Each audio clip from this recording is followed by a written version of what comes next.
Welcome to Cyber Espresso Podcast, your quick shot of cybersecurity insights with industry leaders. I welcome today's guest, Hamid El Bouazzaouyi, Director of AI, Center of Excellence for one of the Big Four firms. Hamid, it's my pleasure to host you today.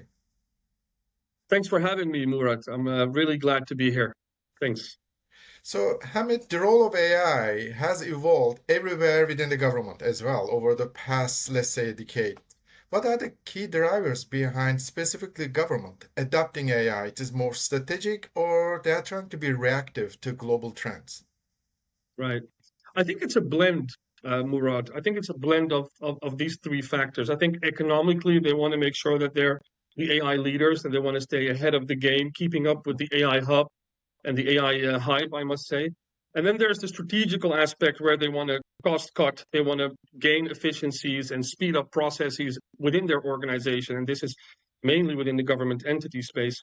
And then, last but not least, I think it's important that they just keep up with the latest developments around the world, especially on innovation and AI innovation, future, and everything that has to do with how do you how do you provide your people, in this case, citizens, the best service possible, and what way better to do than through AI. I must say, Mhm. I see two aspects within the whole spectrum of innovating your organization. On one hand, you have the, let's say, I call it the recipe for disaster, and that is we have the task force approach where we see something happening, we want to keep up with the AI hype, and we hire the right expertise, we mobilize the right resources, and then hoping that we can play catch up, right? Mhm. The problem with that is that you lack the the ability to align your strategic company strategic goals with your AI endeavor, right? And so that is, I think that oftentimes that can be a huge mistake made by many government entities. Whereas on the contrary, you have the government entities that have a different approach where they say there's a lot of AI going on. It's a huge hype. How do we make sure that we do it gradually in line with our goals and objectives, right?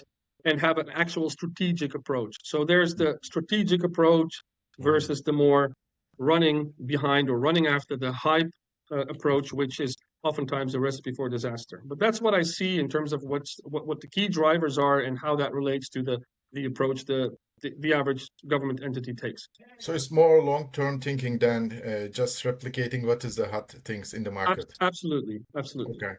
So, Hamid, I follow you on LinkedIn. You have a lot of valuable posts.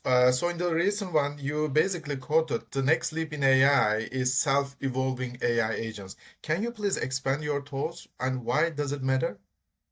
Yeah, I think before I step into the self-evolving aspect of the self-evolving agentic AI, I think it's only fair and just to start with. I don't want to make this an academic discussion, but I think Mhm. it's good to give people an idea of what's happening here. So if we go back, trip down memory lane, let's say 10 to 20 years ago, AI was nothing more than a selection of algorithms that should basically match or far exceed the human intelligence. That's basically what it was, right? Is how do we simulate, how do we come up with something that can match our ability in terms of intelligence or even far exceed it, right? Um, um, what happened within that 10 to 20 years is we got the whole subcategory aspect. So you got the machine learning, detecting patterns, self-learning models. So I think so we got the whole AI aspect, which we explained, and then machine learning came out of that, and then we got the whole aspect of deep learning, which is to do with the neural network and basically trying to resemble how the human brain works to a certain extent. And I'm over exaggerating, but that's basically what it Mhm. comes down to. And then last but not least, and I think that was the game changer, is when Gen AI came in. Right now, we got the generative aspect of AI, so we can actually generate content, be it audio, be it videos, be it text. And Gen AI, as you probably known, lives by the virtue of its backbone, which are large language models and foundation models, basically.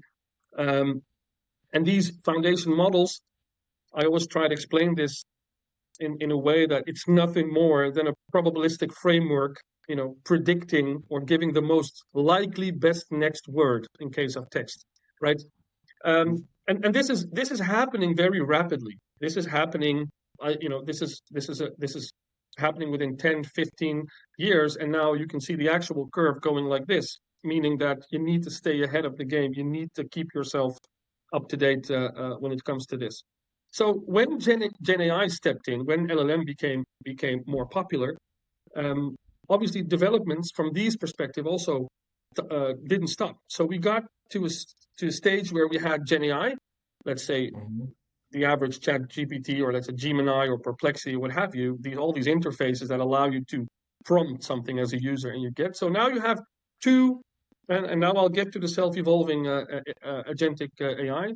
So now you have two main AI systems that are used. Okay, so you have Gen AI, which is, Mhm. as I mentioned, the interfaces, and then you have the agentic AI.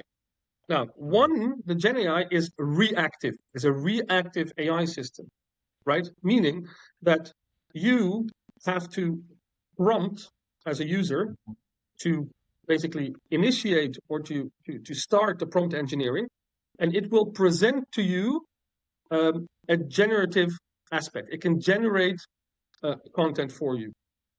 On Mhm. the other hand, you have agentic. Agentic is proactive, and the main difference is that agentic AI is not just providing you the answer to your question, it still requires a prompt from your side as a user. So it requires a user prompt. However, it is more serving goals and actions. So it lives by virtue of the set of actions that are being presented. Okay. And even better, it modifies itself and it's capable to basically detect and basically view its own environment. So that also helps from an AI stack perspective, etc., etc. So that's the main difference that we see now. And then self-evolving is where we get to a stage that the agentic system is not only capable of running on actions, but is even capable of adjusting and contextualizing specific algorithms to the right endeavor and goals and objectives. So that's I would say the then we're actually reaching the AIS, or the ASI, I must say. That's the artificial super intelligence. And that's really the next move we're heading towards from an AI perspective. So this the acronym ASAI. Yes, so that's artificial super Super intelligence. intelligence. That really exists, Murat. Yeah, yeah. So is there a gap? Is there a threat in this ASI? Well, as I said, AI started off with not only matching human intelligence.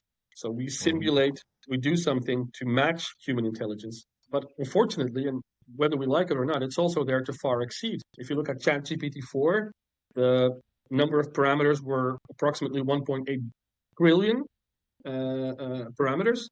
Um, that is already, some say, far exceeding the human way of making that connection up here. So what does that mean once we're in ChatGPT 5? I don't think there's a lot of publicity on the number of parameters used here, but that will only become better and that will enhance over time. And we should um, we should be let's say we should be focused, and we should have the right ethics in place and the right responsible AI governance frameworks to ensure that Yeah. everything goes into the right direction. But I think it's just a matter of time before we will have self-learning models and self-evolving agents that will do a lot for us nowadays.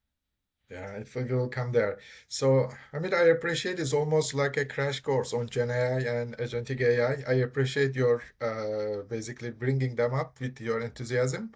So I will wrap it up for today. Again, thanks being part of our podcast and sharing your More than happy. insights. More than happy. Thanks a lot, Murat. Take care. Ciao. All right.